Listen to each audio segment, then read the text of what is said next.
Greeting friends from around the world. Patrick Wood here, Editor-in-Chief of Technocracy News and Trends. You've come to the right place to hear about technocracy.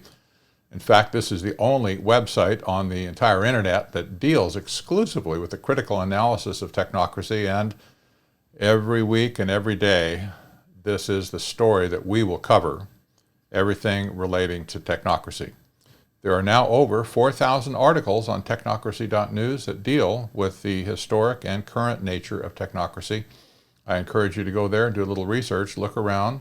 There's a great search engine there that will give you any article that contains keywords that you might be looking up. And today we're going to be, again, talking about some of the deeper things behind technocracy. The world has gone mad. I'm sure you agree. Everywhere you look in the news today, it seems like things get crazier and crazier every single day. I'm not going to delve into that too much to discuss the particulars of all the things going on in the news, because this is not a general news program. This is about technocracy. So we're going to take a look at a couple of other things. I'm going to show you a couple of articles on my website. We're just going to discuss them in relation to technocracy. The first thing we're going to do is take a look at an article that was written by a friend of mine this week by the name of Leo Hohmann. He's a great journalist. He comes from the East Coast, and he's often writing about blockbuster topics that really hit the mark. This one I have titled, "Do What Thou Wilt Shall Be the Whole of the Law." You might have heard that before. You might know who this picture is of this person on the screen here. It's Aleister Crowley, one of the most evil men of the last century. Perhaps one of the most evil men of all history. In fact, he was so evil that even his friends said he was evil, and those are the people that liked him. The people that didn't like him, of course, well, they really said he was a Satanist and an evil person, and they didn't want anything to do with him. So, this is a phrase that he coined. This is his religious statement. Do what thou wilt. That means get rid of the law. Do what you want to do. Don't be controlled by anybody. Don't do what anybody else says. You do what you want to do. And that shall be the whole of the law for you. Well, I wrote at the top of this article, this satanic mantra was created by the early 1900s occultist Aleister Crowley, who was arguably one of the most evil men who lived in the 20th century. As the world turns to self-centered lawlessness today, it's no shock that satanic chaos reigns supreme as mobs destroy America. Chaz and Chad or Chop or whatever it is in Seattle, lawless and chaotic. Progressive liberalism makes its own law as it goes forward. Mobs of looters and destroyers, I think you get the point. Lawlessness seems to be the way things are going today. The 20th century Christian philosopher Francis Schaeffer noted in 1978 that when the natural cohesion of the Christian consensus in society disappears, which it was disappearing in those days, by the way, the chaos that results will ultimately require the imposition of an external control by a manipulative elite. And yes, he actually used the term technocrat to describe such an elite. I encourage you to read this article in its entirety. Leo is a guy who understands Marxism, Leninism, socialism, communism, etc. He's also a guy that understands technocracy. And you'll see how this fits in as you read the article. I'm not going to read the article to you because you can go and read it yourself, of course. But I am going to read you just a short statement out of the book, How Should We Then Live by Francis Schaeffer, because I cite him here in my comments. And he cites a book. The name of this book is, of course, How Should We Then Live? But he makes reference to an author by the name of Daniel Bell. He's now deceased. At the time this book was written in 1976, he was not deceased. I happen to have a copy of this book that he's citing from here. It's called The Coming of Post-Industrial Society by Daniel Bell. And so this is what Francis Schaeffer has to say as he cites Daniel Bell.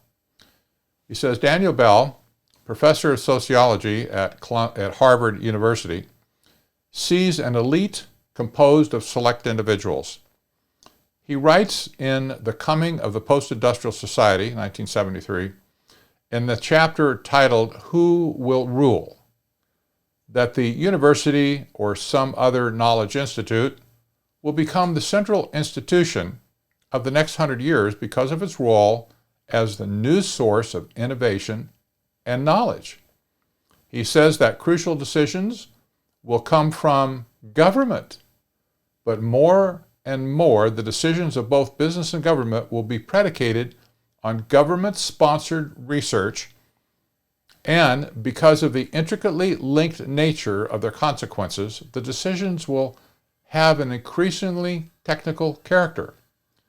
Society thus turns into a technocracy where, quote, the determining influence belongs to the technicians of the administration and of the economy. Bell sees that in the final analysis, the whole state, its business, its education, its government, even the daily pattern of the ordinary man's life becomes a matter of control by the technocratic elite. They are the only ones who know how to run the complicated machinery of society. And they will then, in collusion with the government elite, have all the power necessary to manage it. Wow. That was back in 1968 that Francis Schaeffer wrote this, actually 1976, that Francis Schaeffer penned these words. He absolutely nailed it. And so did Daniel Bell. And Daniel Bell, by the way, was no friend of freedom and liberty, but he did have an astute analysis of where society was headed. He argued and disputed, by the way, with Zbigniew Brzezinski, who was a co-founder of the Trilateral Commission in 1973. Nothing substantive, however, just the means to the end. But they both pretty much arrived at the same conclusion, that technocracy is straight ahead. Well, we happen to be straight ahead today. We're here. We see technocracy rising up all around us. And as you look at the chaos in cities like Seattle and in Atlanta and other cities, Baltimore, around the country, don't think for a minute that this is about a Marxist revolution, even though there are Marxist reactionaries working these rallies. Yes, there are. But look at who's funding these things. It's being funded by the same global elite who funded technocracy in the first place. The same people. And that includes even individuals and NGOs like, for instance, George Soros, this Open Society Foundation. But other foundations are lathering money on Black Lives Matter and Antifa like never before. At last count, there's well over $500 million that has been spent into these organizations to destroy America. And you say, what's going on here? How could this be? How could the global elite who have all this money be the ones that are paying these people to destroy what they worked so hard to build? If you understand technocracy, it makes perfect sense. These Marxists, these looters, these people that are destroying property, taking over city blocks, declaring independence from the United States, these are the useful idiots of technocracy today. That's all. They're just useful idiots. They'll be the first ones to get thrown under the bus when technocracy takes over. And technocracy is coming, as you know. Well, maybe you don't know, but it is. It'd be good to do some study on it if you're unsure about it. The next article that I want to point out here is called Eco-Tyrants. Only ecological Leninism can stop global warming. Now, I've stated from the beginning of this great panic of 2020, that's what I call it, instead of just talking about the pandemic itself, but the great panic of 2020 is an issue that's separate from the virus called COVID-19. So it's a different thing. The panic is an orchestrated, manufactured panic by the same people who created global warming panic in the first place. Now we see them dovetailing, and I encourage you to read this article in full and get the idea. It came from Breitbart, written by Thomas Williams, a PhD. And the idea here is he's reporting on what leftists are saying now, what the ecological alarmists are saying. You can call them eco-tyrants if you want, because they are. They're just that. They're tyrants. They're trying to browbeat and panic you into accepting sustainable development. And now they're saying that only ecological Leninism can stop global warming. Well, Greta Thunberg, I mean, she never heard the likes of this. Ecological Leninism. That's serious business, I think, isn't it? I wrote at the top of this article, in every conceivable way, climate and pandemic alarmism are dancing to the same music while racing toward the same common goal of sustainable development, aka technocracy. Technocracy News first revealed this within days of the very start of the COVID-19 panic. And you say, well, how did you do that? Well, when I saw that the same people who were responsible for climate alarmism were the ones that were orchestrating the computer models coming out of the same universities in London, that was a dead giveaway. Same people, same faulty computer models, same MO, same goal, create panic and alarm in the public mind. But what is the conclusion that they want you to draw from this? Well, now we see, as all of the climate alarmist people jump on the bandwagon here, what they're saying now is, this is going to be the great reset. This is going to be the cannon fodder that we need to drive this thing home, once and for all. What we need is something really, really dramatic. So how about, ecological Leninism? That's what they're saying. To survive the schemes of these eco-tyrants, their titanic war against capitalism and free enterprise must not be ignored or underestimated. America's future will be determined by our near-term response to this. Inaction on our part means victory on their part. I'll say it again, this is an existential threat to America. Don't think it's just a bunch of crazies running around that lost their mind, that want to riot. That's not just what it is. If you're looking at those particulars, you're looking at the wrong picture. You need to expand your vision and look upward at the people who are manipulating this whole scenario, because they have a specific agenda that they're working towards. The destruction of our economy, the destruction of our economic system. They want to implement a resource-based economic system where they will control all the resources. They will tell you what you are allowed to consume on a daily basis, even an hour-by-hour basis. They will remove private property from the entire planet. They will own everything, and you will live at their instance. Not only that, you will live according to algorithm. Rulers are not going to be needed in the future. All it needed really is just the algorithm, the artificial intelligence that tells you what you can and cannot do. That can all be programmed in, and just push one button and everybody's controlled. Just that simple. And in the meantime, they can be busy harvesting the benefits of economic activity, which they control down to the gnat's whisker. This is an article I encourage you to read. It's very insightful. Don't underestimate these people. It's not just that they're crazy, maybe in your mind, but they are diabolical and persistent in their goal to bring this about. It's been almost 5 years now since the head of climate change at the United Nations declared open hostility and war towards capitalism and free enterprise. Oh, people just dismissed it back then. So, that's just the rantings of a crazy woman. Well, she wasn't crazy. She was a woman, but she wasn't crazy. And she said it like it was. The United Nations has an intention to do this. They have the means to do it, obviously, because they've done it. And don't forget, the World Health Organization is part of the United Nations. It's just one of their agencies. All of their agencies act and work in lockstep with each other. They're not separate, where this one over here does one thing, this one over there does something else, and they're independent. Not hardly. They all march to the same drumbeat, and that is sustainable development and the Sustainable Development Goals. The leadership of the United Nations has been very careful to implement this from the top down, where every agency is in line and in tune with these master goals of the United Nations.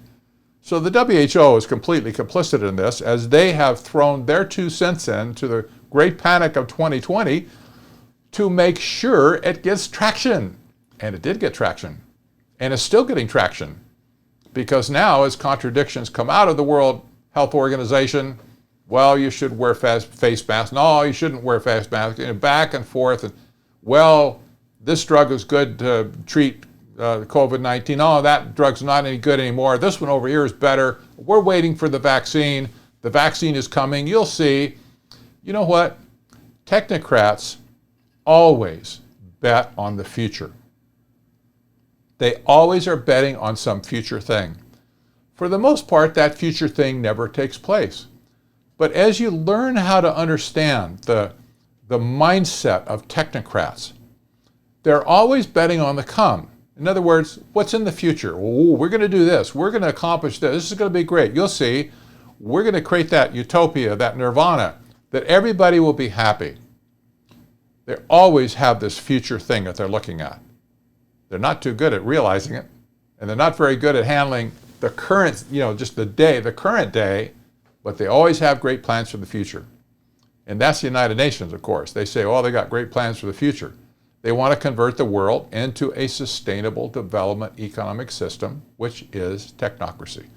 By the way, I had a whole chapter dedicated to that in my most recent book, Technocracy, The Hard Road to World Order. Sustainable development is historic technocracy. They simply changed the name. Just because you change the name doesn't mean that the substance of it has changed. That kind of is like the old adage that a rose by any other name is still a rose. You can call it whatever you want, but a rose is a rose. So I encourage you to read this article.